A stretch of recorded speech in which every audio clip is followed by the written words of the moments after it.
Sénégal 7 TV bonsoir ñu naa leen bu baax di leen ziyaare di am mbégte lool jàkkaarloowaat ak yéen ci seen grand entretien comme ni ñu koy faral di amalee alxames bu jot ñu rek daal di feggoo ak kenn koo xam ne jàpp nañu ne rek ay analyse am dina leen ñor te itam dina leen andil ay leeral yu baree bari ci li nga xamante ne moom mooy actualité biir réew mi rawatina politique gi tey moom dama ciy rax diplomatie ndax ab diplomate laay dalal ak itam économie bu baax a baax ñu daal di waxtaanee rek réew mi comme ni ñu koy amalee alxames bu jot tey nag j'ai le plaisir accueillir ci sama plateau monsieur Sori Kaba moom nag kenn dootu ko rek daal di présenté ti mu bokk ci kuréel gi di nouvelle responsabilité bu Amadou Ba maa ngi lay ziar monsieur Kaba.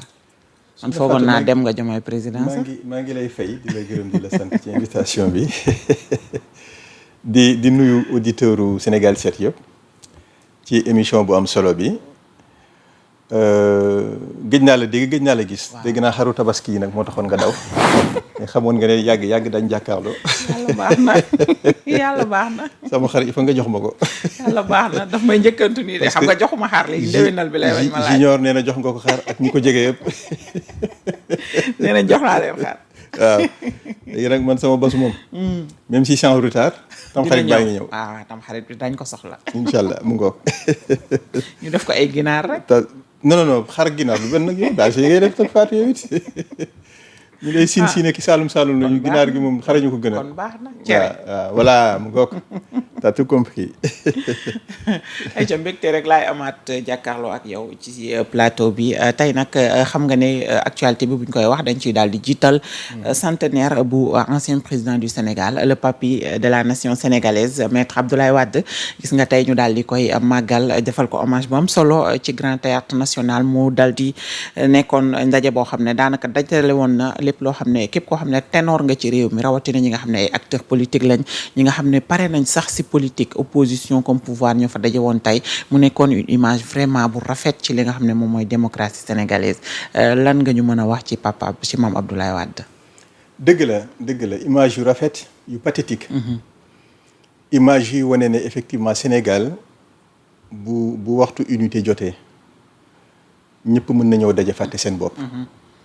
et aujourd'hui je pense que le président Wade ci bésu 100e année bi dajale na Sénégalais yi. et réew mi soxla woon na loolu. moo tax je me félicite parce que le président Diomaye a fait un très grand discours. dafa fàtte boppam.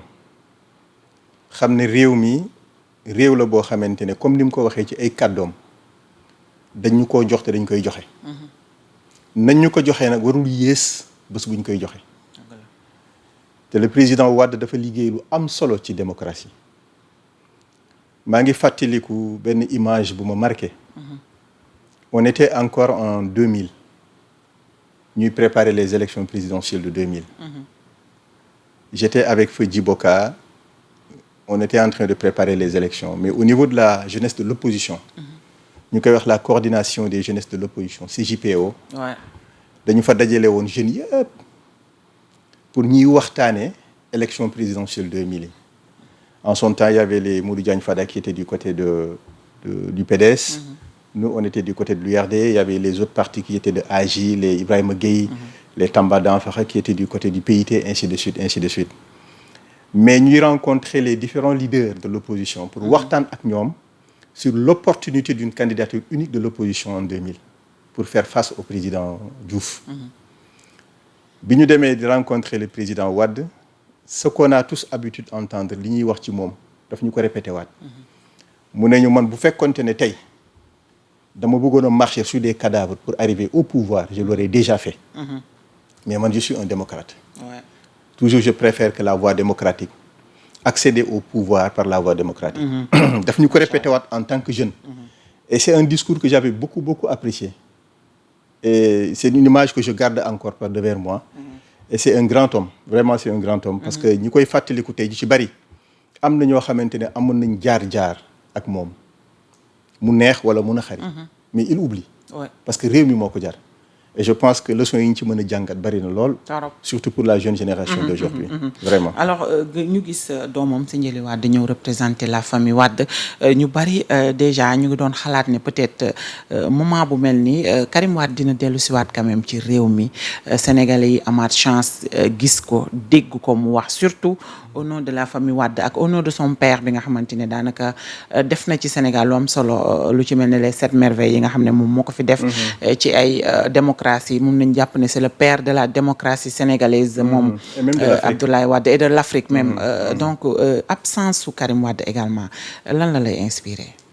Bon man je pense que absence ou présence déjà le fait que sa fille ñëw teew rek déjà marque de reconnaissance la. Ouais. À l'endroit du peuple bi nga xamante ne dañoo def benn genre dynamique unitaire pour célébrer quelque chose boo xamante ne dafa laal waajuram bu góor. Je pense que moom mu ñëw wala Karim ñëw déjà rek c'est déjà bien. Maintenant le fait que Karim ñëwul xëy na peut-être bu ñu koy analyser sous l'angle politique lay doon. Parce que je considère que bi ñuy annoncé sa venue yàgg na mais on ne sait pas jusqu'ici pour quelle raison. moo tax Karim Wade ne vient pas au Sénégal mais j'aimerais bien le savoir. Parce que bu fekkente ne ce qu'il avait lié au président Macky Sall moo tax. te le président Macky Sall n'est plus au pouvoir. lui non plus n'est plus un acteur politique de premier plan au niveau du Sénégal. gisuma lu war a mun a tax ba le Karim Wade du ñëw Sénégal. maintenant nag xëy na bu lii weesoo du ñàkk ñi nga xamante ne ñooy ànd ak moom ci wàllu politique. dinañ ko poser question bi. mu war leen cee tontu lu leer exactement en tout cas tout le Sénégal bëgg nañu xam lan moo koy baare ba à chaque fois ba tax du ñëw nit ñi buñ koy xaar duñ koy gis ñëpp bëgg nañ ko xam en tout cas alors ñu dugg ci discours président Diomaye naka nga jàngatee également li nga xamante ne mooy ay kàddu yu mu fa yëkkati tey ñu bari dugg nañ ci politiquement politiser ko jàpp ne peut-être dafay tontu ay wax wala dafay gaaruwaale wala yi ni mel est-ce que même impression boobu nga am bi nga déggee président de la République mu jël kàddu tey bien évidemment bien évidemment daf may fàttali sax damay def benn genre recul un peu en arrière. bi muy wax naan ñaari ñi tey xuloo waaye bu kenn ki noppee keneen ki day xultu. moom boo koy xool ci discours am bëggul tontu directement. mais dafay tontu indirectement. parce que bu fekkente ne mu ngi tatagal démocratie di wax ne nguur bu ñu la koy jox. dañu la ko war a jox ci xel mu dal. xel mu teey. à la suite de résultats issus d'urnes d'une élection paisible régulière mooy tax ñu jox la réew mais duñ la jox réew ci kaw fët-fët ci kaw saagante ci kaw xeex xam nañ ne wax jooju am na ko ko moom mais li ma surprendre ci discours bi di loolu c'est-à-dire que la rupture moom ak le président de l'Assemblée nationale par erreur d'aujourd'hui là seen rupture ñoom ñaar dafa yéex parce que li mu wax moom le président Diomaye mënul nekk lu mu gëm ñaari at yi passé di ànd ak koo xam ne gëmul loolu te il a voulu fusiller tous les anciens chefs d'État du Sénégal. Oui. tey j'imagine ba ci ki ñu doon rendre hommage tey moom sax la ko doon waxee. kon kooku je ne pense pas que mu partager li Diomaye wax. wala bu ko partager il sera très mal à l'aise. mais dafa am benn jàngat bu ci nekk soxna Fatou. xam nga nous les hommes politiques am nañu chance ñu mel ni yéen di ñu invité ci ay plateaux. privilège la. que nga mën a joxe sa kaddu ci ni askan wii doxee mais bul fàtte ne ëllëg di nga doon mag wala ëllëg di nga ba politique ñu lay fàttali say kaddu kooku tam beneen jàngat la gisuma lu war a mun a tax ba nga yàq deru nit nga xas nit nga sosal nit parce que tout simplement neexu la wala àndul ak yow. politique jaru ko. loolu tam lu ñu war a jàngat la tey parce que bu fekkente ne tey le président Diomaye bi àndoon ak Ousmane Sonko démb Ousmane Sonko di tenir de tels propos moom mu jël le contre-pied de ce que Ousmane Sonko disait déjà rek sur le plan conception de la démocratie il y a problème. Mais qu'à cela ne tienne je pense que discours bi mu tenir c'est un discours responsable. De mon point de vue. Très responsable. discours la boo xamante ne déjà moom approprié wu na maître Wade. centième année bi maanaam Diomaye daf koo jël gàddul ko boppam. et j'ai apprécié également bi mu ne wax na ak moom téléphone. mu nekk loo xamante ne aussi dafay permettre sénégalais yi ñu xam ne. les clivages politiques n'ont de sens bu fekkente ne réew mi daf la soxla c'est-à-dire que am na fu réew di toll ku nekk da ngay fàtte sa bopp. ay appartenance politique dañ ko war a teg. dañ ko war a teg nele parce que réew mi mooy toll foofu. même bu dee ne ku ne mun nga ne ca parti politique ba nga ne ku ci nekk di def la nga war a def mais di ko def ci benn cadre assaini. boo xamante ne la morale et l'éthique dafay nekk ci de rigueur dans ce que nous faisons et dans ce que nous disons. c'est yooyu yëpp ay jàngat la yoo xamante ne de mon point de vue. war nañ ko mën jàngat ci discours du président Diomaye tey à l'occasion de ce 100e anniversaire.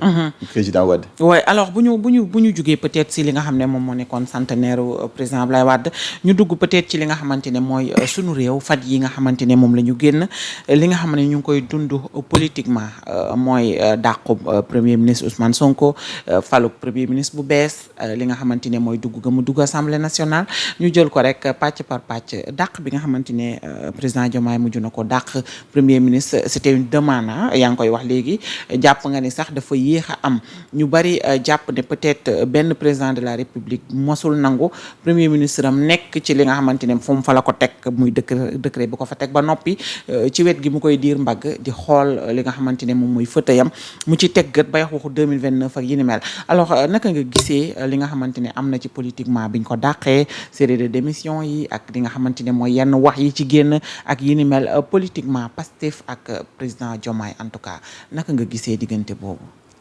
Fatou jàpp naa ne nu mu tudd comment il s'appelle encore le président du conseil d'administration de la SNHLM kii Ndiaye. Samba Ndiaye dina jël fonction. waaw normal. Samba war naa jël war naa falu war naa toog liggéey parce que li tax ma fàttali loolu. moo di que l'ancien premier ministre ak i nitam ba ñu nommé Samba Ndiaye. dafa am lu ñu wax. te ils ont eu raison sûre te la ñu waxoon parce que ba tey Samba Ndiaye liggéeyu.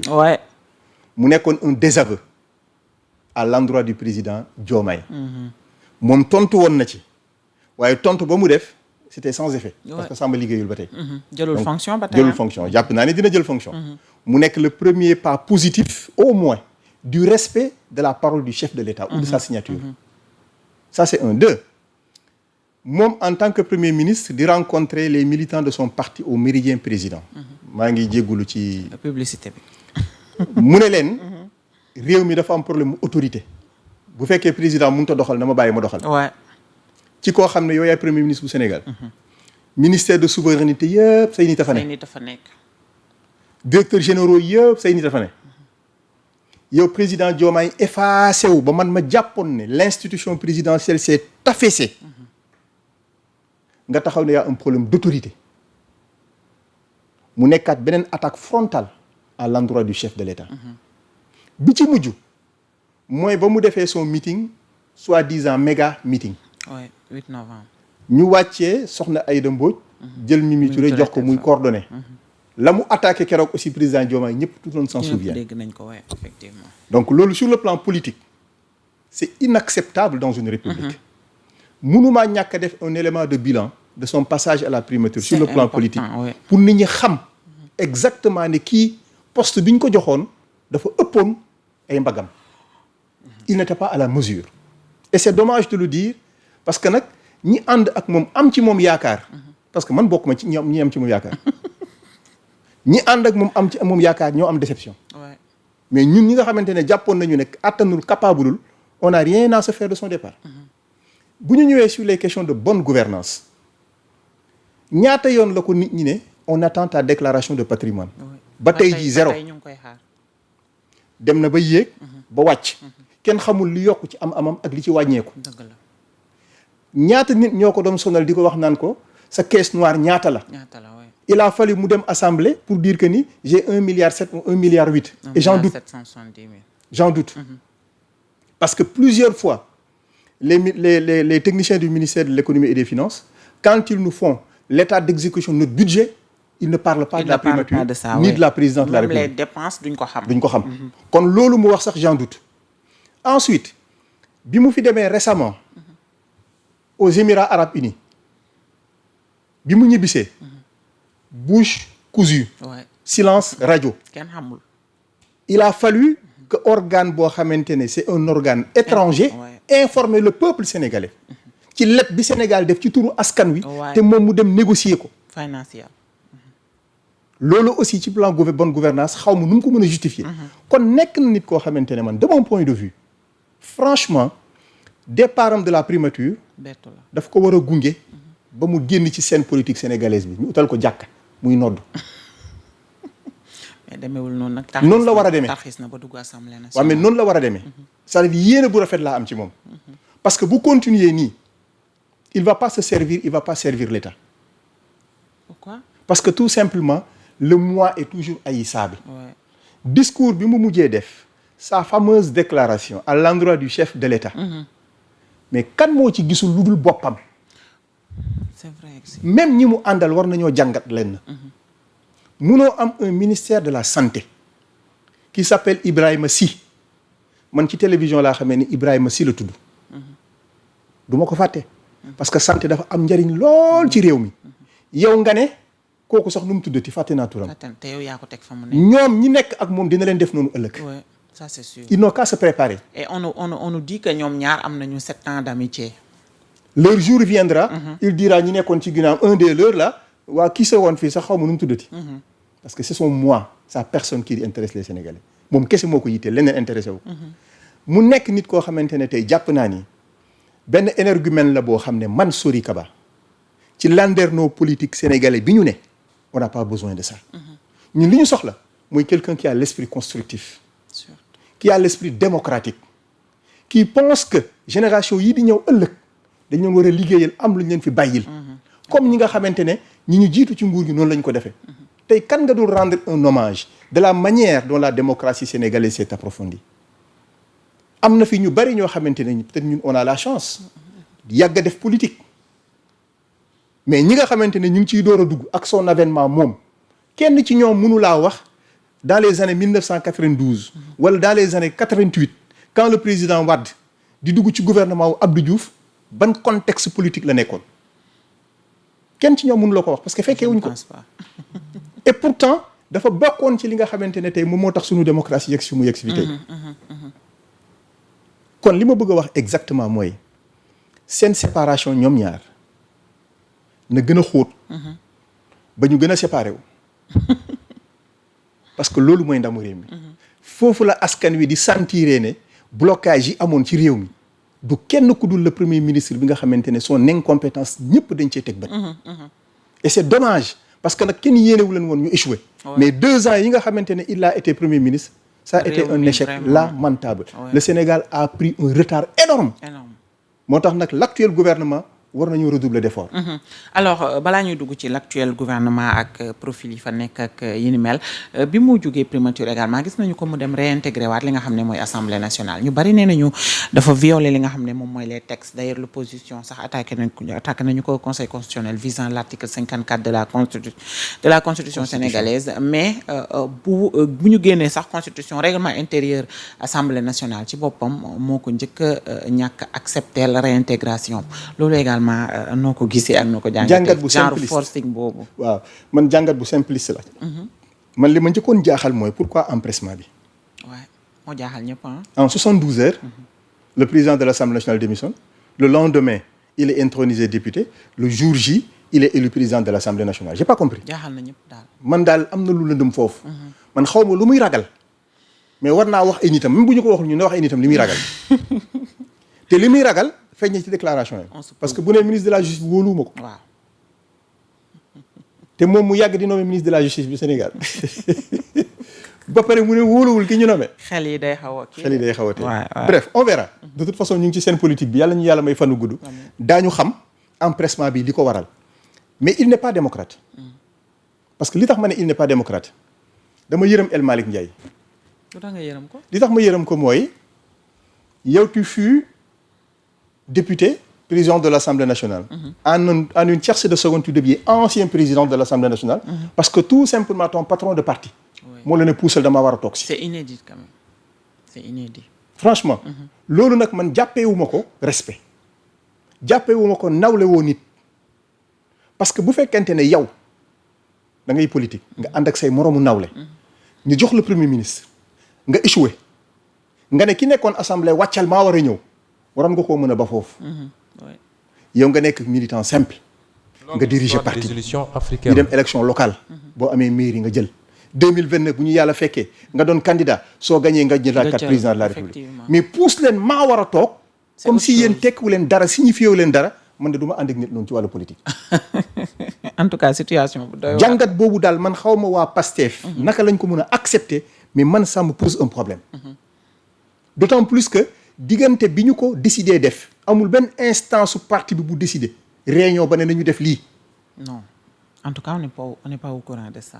yëguma ko à part daal dégg naa woote woon na këram benn genre espèce u réunion les têtes de pont xaw ma lan ak lan nangam ak nangam mais qu'à cela ne tienne réew mi pour man jàpp naa ni les institutions doivent être beaucoup plus fortes que les hommes moom nag jàppul loolu moom il pense que il est plus fort que les institutions est-ce qu'il loolu n'est nag pas erreur plus fort que la la njuumte weesuwul loolu réew mi moom mënuñu lu fexe mukk bu mu sant Sonko réew mi Kaba sax la gën a jege sant ko Sonko réew mi est-ce que santul Sonko ba pare tamit. non mënu ko koo sant à voir ce qui se passe bu ñu paree si waxu histoire de parti chef de parti yi ni mel. la loi dans tout ça. texte yi ñu violé. dañ ko bafoué cela va de soi. moo tax j'attends beaucoup xam naa ne comme beaucoup de Sénégalais d'ailleurs. Oui. li conseil constitutionnel nar a wax. Ouais. à propos de l'article 54. du statut de député. Ouais. le député appelé comme tel. ak le statut du membre du gouvernement appelé comme tel. Ouais. xëy na dañu ci leeral ñoom. ñu xam. même bu fekkente ne à propos du règlement intérieur ñoom ils sont incompétents.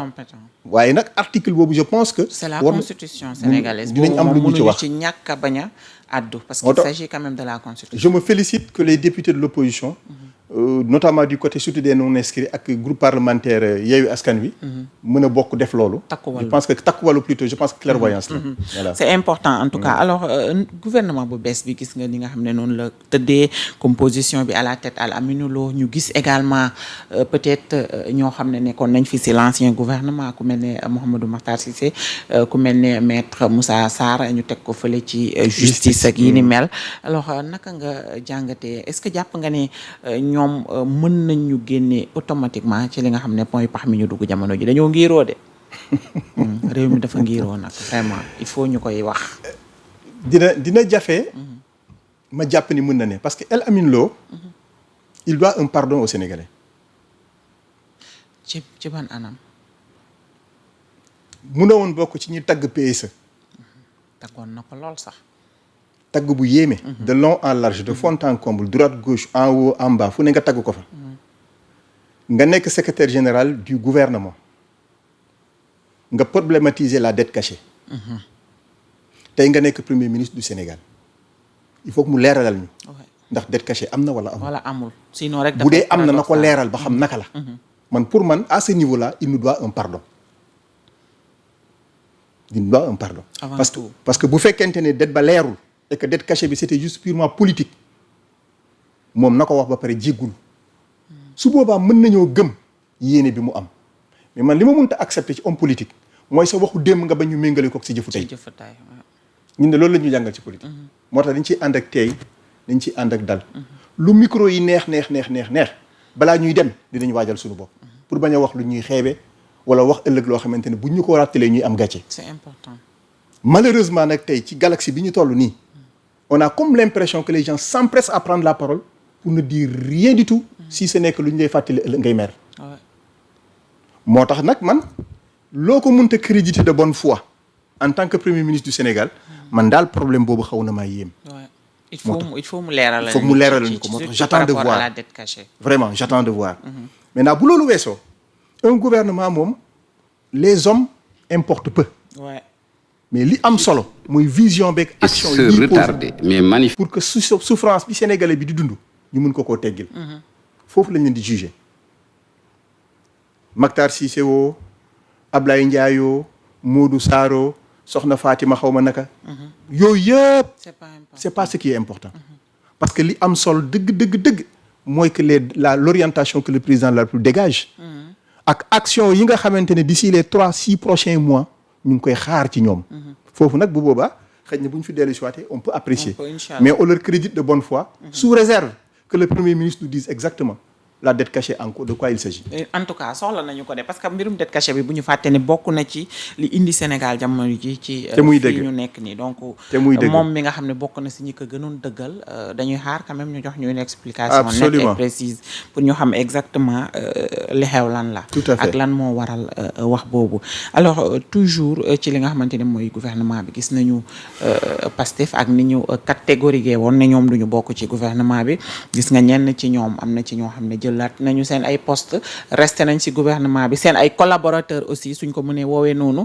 ku ci mel ni Déthié Fall ku ci mel ni Boubacar Camara ñoom ñoo ñëpp ñu ngi resté ci li nga xamante ne moom mooy biir gouvernement bi démission yi ñu nemmeekoo yi ni mel ban jàngat ngay andi ci ñi ñu jàpp ne dañoo wor Ousmane Sonko dem àndi ji ak Diomaye ba mu jur ay démission ci biir Pastef ak yi ni mel.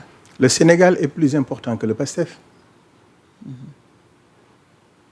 Sénégal du ma ko méngale Pastef. je les félicite ñoom. ci choix bi ñu def. mënuñoo topp nit koo xamante ne boppam rek a la intéressé. man rek bi ma wooyee Diomaye ne ma. ma ne ko 20h30 bi ma ne ko mu ne ma ba kañ. bari na de en tout cas. ba kañ on n'a pas besoin de ça. Ouais. Une république c'est pas ça. Ouais. Il peut dresser lui le story de sa discussion avec Diomaye bu ko neexee am na ci droit. mais ñun c'est pas ce qui nous intéresse. Oui. ñun ce qui nous intéresse mooy la mu diggee woon ci mbay mi est-ce que am na. C'est important. ba mu demee ne Sonacos dinañ leen jox 50 milliards pour ñu renflouer nu mu tudd campagne agricole bi mun a jënd gerte gi mun a permettre Sonacos mu nekk à son plein régime. Est-ce que loolu am na. Est-ce que inondation yi nga xamante ne moom il a préféré dem Italie dem Abu Dhabi dem dans nu mu tudd Turquie. bàyyi fi inondation yi. Est-ce que ça sera réglé ci hivernage bii di ñëw. En tout cas. Est-ce que cette dette du Sénégal bi nga xamante ne ils l'ont multiplié par 2. bi fi président Macky Sall fi mu ko bàyyi woon. Est-ce que ñoom ci seen bopp ban part de responsabilité lañ ci am. En matière de bonne gouvernance moom Ousmane Sonko est-ce qu'il peut nous dire exactement son patrimoine avant et après. moom moo ko érigé woon en règle de bonne gouvernance loolu yëpp tey foras on n'en parle plus. doy na waar de. mënut a continuer noonu. Sénégal nag dafa nekk dëkk boo xam ne fàtte daf ñu yomb. moo tax j'interpelle la presse yéen moom il faut ngeen am une mémoire solide benn carnet boo xam ne day na fii ba jam ñaajo lu ñu def ngeen bind. ñuy noter rek di di xaar ko chronologie. di fàttali. yaa fi waxoon yaa fi defoon yaa fi waxoon yaa fi defoon. VAR moom fi mu toll nii daanaka VAR moom. c'est tellement fi important de. parce que day yar homme politique bi. C'est important. daf ñuy yar parce que Fatou imagine-toi ma toog ci sa micro bi tarararari ba doyal d'ici 2 ans nga woowaat ma la ma waxoon yëpp ma génn nga ci génn ci wax leneen. sama doom ne ma mais papa xoolal sa ñaari vidéo yi bii bi ngay wax li lu taxoon nga wax li bii lu tax nga wax li loolu rek déjà yow en tant que père de famille tu donnes un mauvais exemple à tes enfants. Ouais, c'est ça. Rien que ça. Je pense que les hommes politiques duñ ci bàyyi xel. La raréfaction de la parole en public dafa am njariñ. C'est important. du buñ la ko joxee rek nga jàpp ni war nga fee ñëw wax a wax comme ni mu koy defee moom. te y a des questions importantes yoo xam on l'a jamais entendu se prononcer là-dessus wax naa ko léegi. ba mu demee jet privé dem Abu Dhabi négocier la muy négocier dellu si waat ba affaire bi éclaté est-ce que dégg nañ ko ci. déedéet ba tey waxu ci. ba tey waxu ci. moom bi mu nekkee premier ministre keroog sa déclaration je m'attendais très honnêtement qu'il nous dise bi ma nekkee premier ministre kat def naa lii def naa lii. non mais il nous avait promis ça un bilan à la primature mais ba léegi nii ba ni muy jógee primature.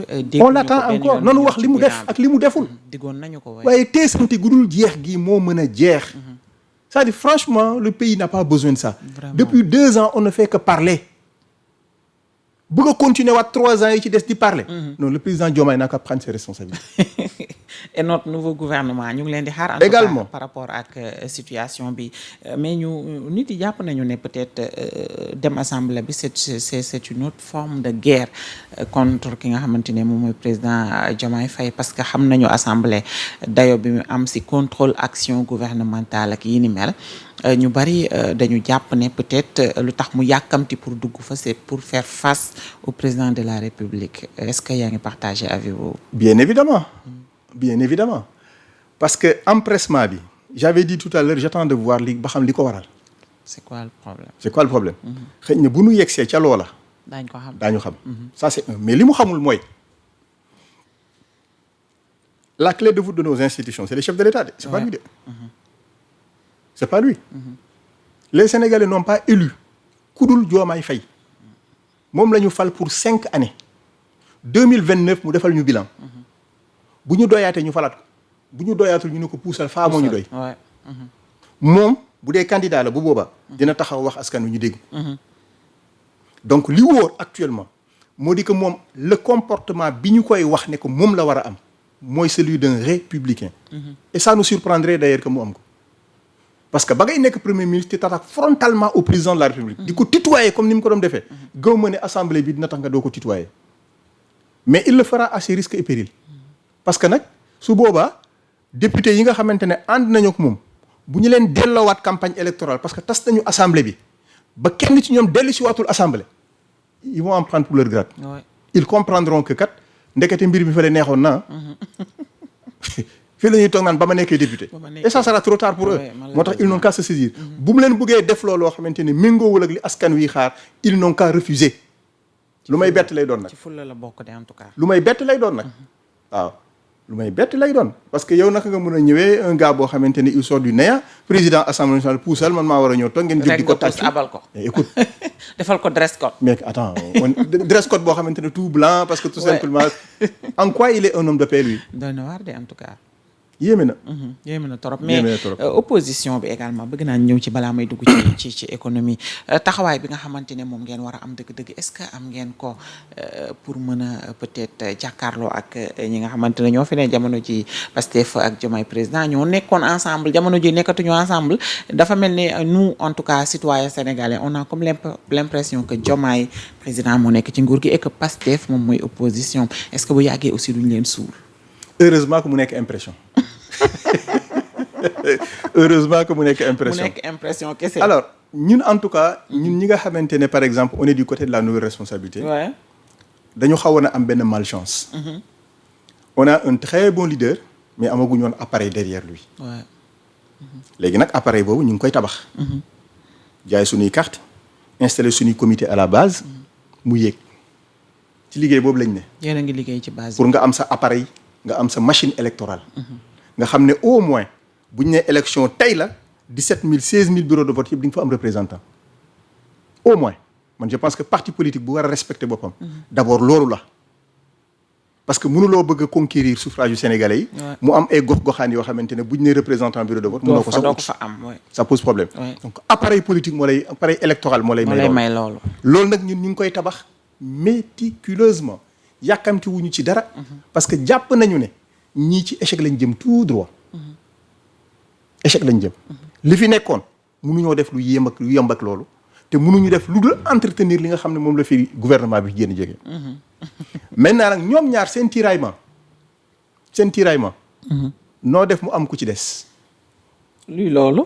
non dina am koo xamante ni dina faagagal moromam roi des arènes moom benn rek lay doon ñun bu boobaa du jàkkaarloog roi des arènes bi.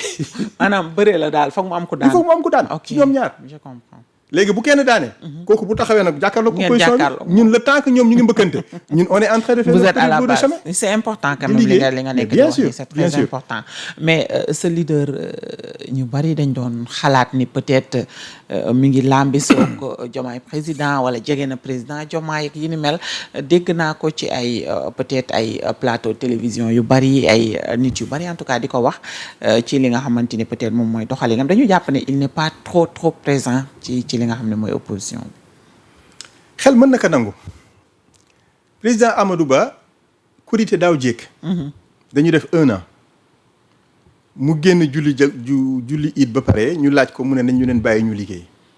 waaw loolu la waxoon effectivement. gars yi ne waa ji nag moom vraiment bàyyi ñu liggéey ñi liggéeyu. je me rappelle de ce discours. mais boo koy xool. il a eu raison. parce que bàyyi ñu liggéey boobu moo andi tey rupture bi. bàyyi ñu liggéey boobu moo tax ñu indi tey échec agricole yi répété wu. bàyyi ñu liggéey bi moo tax tey le secteur social nekk en ébullition. la presse également est en train de vivoter. wallaay. bàyyi ñu liggéey boobu moo tax ñu xam exactement le projet PASTEF n'est que mirage il n'existe pas n'est-ce pas. léegi nag tey il est temps qu'il s'adresse aux Sénégalais. et il le fera ci diir bu gàtt. commencé nañ cee liggéey bu am solo. il prendra la parole. il va s'adresser aux Sénégalais. Inch'Allah. il va leur dire moom li mu xalaat ci réew mi. dina leen wax fii mu jëm ak ñun réew mi bés bu ñu ko dénkee en 2029. invité leen nag ci parti bi xamal leen li nga xamante ne moom lañ nekk di def ba ma wax ko léegi au niveau de la base. en tout cas parce que moom moo fi jëloon deuxième. non moom moo téye ba léegi statut chef de l'opposition. même bu dee loolu la Sénégalais yi di xaar. même bu dee dañ ko bañal. dans les textes kenn sañu ko bañ. dans les textes. parce que dañ ko loolu ci dialogue yi nga xamante ne moo précédé woon l'arrivée du président Diomaye c'était déjà acté. Ouais. Il ne restait que les décrets d'application et de mise en œuvre. boobu xamuñu woon sax le président Amadou Ba serait second. Ouais. mais bi yàlla defee loolu am ñoom dañ ko battre en brèche. ci dialogue bi ñu mujjee woon def dans l'année dernière le 28 mai bi passé. Ouais. Le PASTEF n'a pas voulu. Le PDS n'a pas voulu. ñu teg ko fële. parce que statut chef de l'opposition ça allait arranger Diomaye. Ah bon? Ben oui parce que su boobaa Amadou Ba et son carnet d'adresse ak son expérience. mu nekk le chef de l'opposition. Ouais. ngay dialogue ak moom sur le plan dialogue des institutions. soo ko soxlaa seeti ko bu la soxlaa woo la ngeen waxtaan. C'est vrai que c'est une opportunité. moo tax quand les gens disaient oui dafay dugg ci gouvernement nangam ak nangam. surtout bi mu demee wuji dialogue bi bon man bi ma amee assurance mooy bi nga xamante ni génn na def peut-être déclaration boobu que mi ngi ci opposition bi et ci opposition bi lay rester également peut-être ci la xel yi commencé jàpp ne commencé di dal ci moom carrément ñoo xam ne dëgg-dëgg moom opposant la mais il était trop nag ci mais ni mu ko ruqam waxee moo neex Fatou waxal rek. ni mu ko waxee moom macha allah au moment où les gens s'attendaient à ce que mu génn naan leen oui j'ai négocié tel poste surtout ça Souris serait peut-être nangam ak nangam ñu génn mu ne leen bon écoutez moi je suis de l'opposition et j'y reste. Ouais. J'ai discuté avec le président ña bref ça fait un effet de surprise agréable. Oui. Bon, te dam ko waxee ànd ak tey ànd ak dal amul benn méchanceté amul benn colère. surtout ça war na woon Sénégalais yi ne kii xam na fi mu jëm. bu baax. xam na fi mu jëm. te fa mu jëm it ragalu ci. ku jàpp ne dafa ragal non yaa ngi nax sa bopp. xam na ko ragalu ci te il a les moyens d'y accéder. Ouais. léegi nag yàllaay fale. yàlla fal na président Diomaye na ko Sonko nangu comme ni ko Amadou nangu. Ouais. réew mi mën na ne ci jàmm. mën na ne ci jàmm. bu ñetti at yi weesoo lay xew-xew. ku bëgg a bokk ku sénégalais yi wóolu. ñu jox la ko c'est ça hein. mais li wóor amul leneen. li wóor mooy faa tey gëm naa ne yow ñun ngay woteel. parce que alternative bi nga xam ne moom lañ soxla ci sénégalais yi. dafay tegu ci jàmm. mais jàmm ju am njariñ. te xam nañu ne jàmm ju am njariñ kuy liggéey moo ko mën def. liggéey nag dafa laaj expérience. Ça, il y a beaucoup de Sénégalais qui avaient dit on a toujours donné notre pays à des hommes d'expérience. nañu essayer des hommes qui n'ont pas d'expérience. gis nañ lim ñu indil tey. man wane leen lu leer de ay xam nañ ne ñun ngay voter yooyu noonu leeragul de. waaw d'accord du la tere nga jox xaru tabaski. foog ngeen wane lu leer. lu leer la ñuy wane. non seulement dafay leer mais dafay tegu ci rationalité. en tout cas carte yi moom ñoo ngi fi ku wane lu leer rek ñun Sénégalais yi moom incha allah ñu bu dee loolu rek sant na bu dee loolu moom sant di nga maa ngi koy nuyu de passage bu baax a baax moom tamit Amadou Ba di ko ziyaar bu baax moom tamit alhamdulilah alors sunu réew mi pax mi mu dugg économiquement naka nga jàpp ne ci la ñu mën a taxaw lan nga mën a jàpp ne ci la ñu mën a taxaw en urgence pour suqali réew mi fat bu jeunes yi amul liggéey précarité bi day gën a yokk insécurité day gën a yokk jafe-jafe yi day gën a yokk ci famille yi parce que ce sont les jeunes qui soutiennent les familles le nouveau gouvernement li may xaar ci ñoom des mesures urgentes pour suqali le secteur privé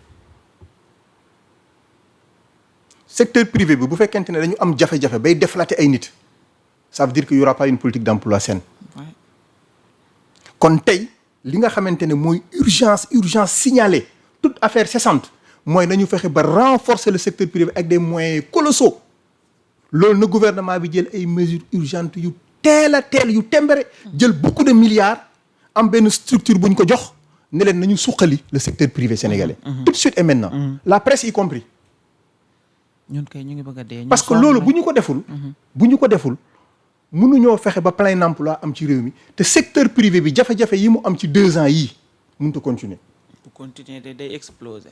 Ça c'est 1. 2 gëwuma ni mën nga développer réew mi sans renforcer l'agriculture mënta ne et pour renforcer l'agriculture li ci jiitu mooy des semences de qualité des intrants de qualité capital semencier boobu il faut que ñu def ci une politique hardie pour mën ko constituer ba mu am stock boo xamante ne nit ñi dañu nekk ci jàmm foo ko soxlaa ñu tibb jox la nga dem béyi. Important. loolu nag état bu koy def il n'a pas besoin d'attendre de midi à 14h c'est des mesures urgentes. surtout que nawet bi dugg na. Entre un conseil des ministres et un autre conseil des ministres cette mesure peut être prise. Ouais. Il décide tout de suite de dire 100 milliards pour le secteur privé 100 milliards pour l'agriculture tout de suite et maintenant. li ci des yëpp mun na xaar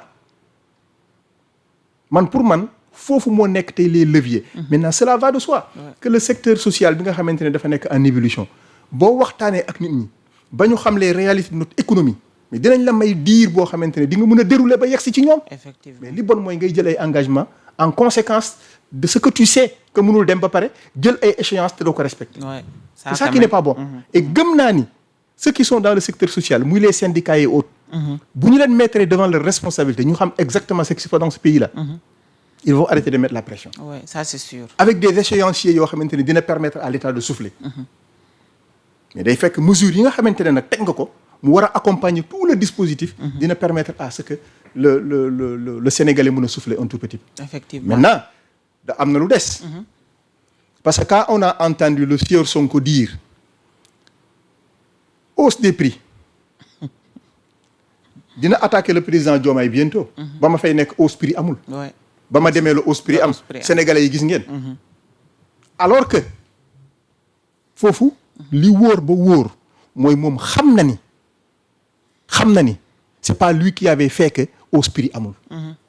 c'est le contexte qui évolue qui fait que waxtu woowu yegsi lañ ko war a def. waxtu woowu la ko gouvernement bi def. Oui, effectivement. donc dina am un débat buy surgir bientôt ci loolu moom dana fa toog fële di am lu muy wax ak lu muy expliquer.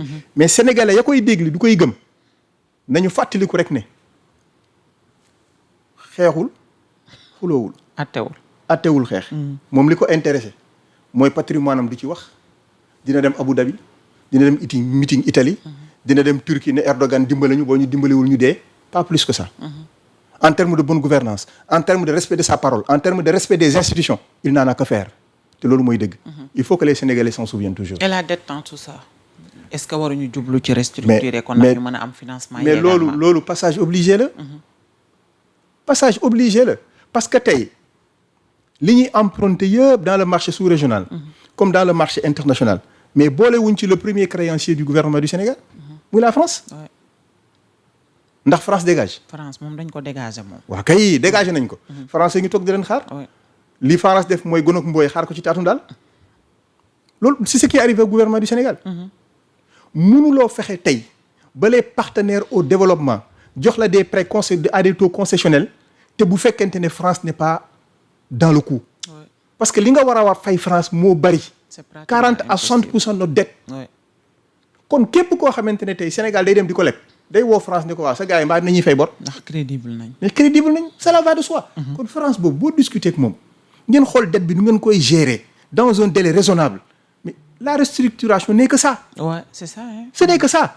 coow bi ñu ciy dugal ak waaw nangam ak nangam bu ci dugal un débat idéologique ça n'a pas de sens. li am sens nga ma ren Sénégalais bu ñu xiifee lekk bu ñu maree naan. délestage yi di commencé Sénélec bu ñu sonal. ah en tout cas tey déglu naa à la RFM xaw ma lanu Sénélec la mu naan délestage. ils ont fait un communiqué. mais délestage nag fan yii moom. non vraiment la Sénélec a fait un communiqué. pour dire que ils ont des difficultés dinañ am ay perturbations dans les jours à venir. production bi mooy am problème vraiment jóge woon na fi complètement vraiment. te loolu le président Amadou Ba en réunion nous l'avait dit. ça fait 1 mois ci ginnaaw. mu ne ñu bientôt la Sénélec va souffrir grave de problème de trésorerie te bu Sénélec souffrir problème de trésorerie production électrique bi day am problème te bu amee problème day am ay délestage. moo tax nag sa prise de parole sera très attendue. malheureusement foofu la réew mi toll. et borom xam-xam yëpp alerté woon nañu également ci li ni mel alors ñu tëj émission bi ak un peu de diplomatie Cheikh Niang reconduire nañ ko ci ministère des affaires étrangères depuis son arrivée ci peut-être remaniement bi amoon avant formation gouvernement bi ñu ko gisee diplomatie bi mi ngi avancé tuuti par rapport ak Yacine wala gros calibre. xam nga. Cheikh Niang maa ngi koy félicité waat encore une fois de plus. ci confiance bi ko chef de l'État accordé waatam. mais ndeysaan dafa sonn. parce que gros calibre la mu yàq moo bari. moom ba mu ñëwee il faut que loolu yëpp mu defaraat ko ba pare. doo ko jublu nag léegi ci diplomatie bi en tant que tel. au niveau du ministère soxna Yacine ba fay nekk xuloo ak xeex ba ëpp. bari woon na ak daggasante. méfiance bu yéeme. kenn wóoluwuloon kenn. da doon découragé il y avait pas de morale au travail. nit ñi dañ doon xëy suba ba ngoon jot ndax électricité bi fa noom nekk di survoler. c'était tellement électrique la situation était tendue parce que moom noonu la ko yàlla bindee. kon kooku sa place n'était pas là-bas et d'ailleurs je doute que sa place soit au ministère de la justice man je pense que dañoo juum. ci ñaari ministères yëpp. ministère de la famille lañ ko waroon yóbbu à la limite case des tout-petits. ministère de la famille lan la fay def. ndax xale yi toj xol bi bu ñu ko yóbboon case des tout-petits. indaale nga saako xeer de yow bii xale yi jéem a toj xol bi tuuti. c'est vrai parce que xam nga xale yi mer bari na trop. voilà parce que xale yi boo nekk ak ñoom ci jardin d'enfants yi. ñu lay sonal foofu sa xol day toj. tuuti sax au moins. na dem foofu. mais diplomatie bi commencé waat na jóg. parce que d'abord nit bu ñu lay respecter. dañu lay respecter en fonction des personnes qui dirigent l'institution. Ouais. te ministère des affaires étrangères dafa am ay diplomates yoo xamante ne. yàlla dafa def ñu xam seen liggéey. politique ñu tey politique ñu ëllëg ñoom li leen intéressé mooy li ñu xam naka lañ koy mettre à la disposition des hommes qui passent et qui trépassent. Ce sont des professionnels. Point barre. Et le ministre actuel en fait partie. Ça fait quoi beaucoup de temps yoo xamante ne j'ai pas rencontré le ministre des affaires étrangères. Quand je leur demandais des audiences il me recevait pas. D'accord. moom quand je lui ai fait une demande d'audience il m'a reçu. loolu rek bokkoon na ci li taxoon réew mi taxaw quand même parce que doo xam kii et kii ak kii lan la mën a indil kële lan la mën a indil. Tu freines tout le monde. Tu freines tout le monde. J'avais demandé plusieurs fois Yacine Fall à la rencontrer. J'ai appelé plusieurs fois à son cabinet. Parce que je me considère comme du ministère. Oui. Je suis payé par le ministère. Mais malheureusement pour elle, il n'y avait rien à faire avec moi. Mais quand le ministre Cheikh Niang est arrivé, dès qu'elle a vu ma demande d'audience, il m'a dit passe au bureau. Tu n'as même pas besoin de demander une audience. Mais c'est ça qu'on attend. Lan la ko wàññi bi ma toogee ak moom waxtaan ak moom lu dul lu ko yokk. Et li ci gën a yéeme. En même temps où aujourd'hui les diplomates sont formés sur les questions de diplomatie, en même temps ngay am des spécialistes sur les questions de migrations internationales. Parce que la migration est un enjeu de diplomatie. Man ma nekk l'un des rares et toute modestie mise à part. À être spécialisé sur les questions de migration dans le ministère. Kon apport bi ma leen mën a andil bari na toute modestie mise à part. Mais bu fekkente ne permettre loo nit ki nga waxtaan ak moom fu mu lay jariñe. doo xam lim lay andil effectivement. moo tax quand j'avais entendu le premier ministre déclaration de politique générale mu ne xaw ma 2000 milliards attendus des fonds de la diaspora. Il y avait pas plus grand rêve que ça. À terme qu'est-ce qu'on en a duñ ci jëlee dara. parce que la war a tax ba loolu war a am moom xamu ko. mais yooyu nag moom war nañu wax yooyu fuñ toll quand même. moo ñu ko annoncé moo ñu ko la toll lu mu tudd des annonces en grande pompe qui n'ont aucun effet. mais comme moo ñu ko digoon nag yoon la mu. kon vérifier ko loolu dina ci am solo nga wax ma fu mu toll. waaw parce que moo ñu ko digoon nag. wax dëgg malheureusement. def na fi ñaari at ak dara. waaw war nañoo mën a wax exactement fan la affaire yi. yow la say xeer bari. ñun nag Dakar doy waar fa nekkati li nga may mbubb. ah jaaxle naa de. décidément. bàyyi la nga tëj. mais gërëm la sant la bu baax ci invitation bi. di nuyu également mbokku téléspectateurs yi ñu doon suivre yëpp te kontaan lool vraiment. ci orientation yi di la encourager ci liggéey bu rafet bi ngay def. et à travers toi aussi tous vos collègues. vraiment di leen massawu nag parce que xam naa ne réew mi moom noot nañu presque. noot nañu leen lool. mais yàlla mën na def léegi comme gouvernement bu bees am yàlla baax na que pression bi wàññeeku. yàlla na ko yàlla def on a un nouveau ministre et on espère que du mel ni ki fi jógee moom vraiment dès que gouvernement bi dafa wàcc rek gars yi ñu ngi doon naafi la di julli ay xaaju di ñaan moom Alioune Sall moom yàlla bu mu ñëwaat moom lii moom ñu ngi ko doon ñaan bokk naa si ñi ko doon ñaan. kon seen ñaan nangu na. waaw lii moom moo tax keroog gouvernement man ministère boobu rek laa doon xool waaw moom rek laa doon moo fa nekk d'ailleurs. mais comme que changé nañ ko daal.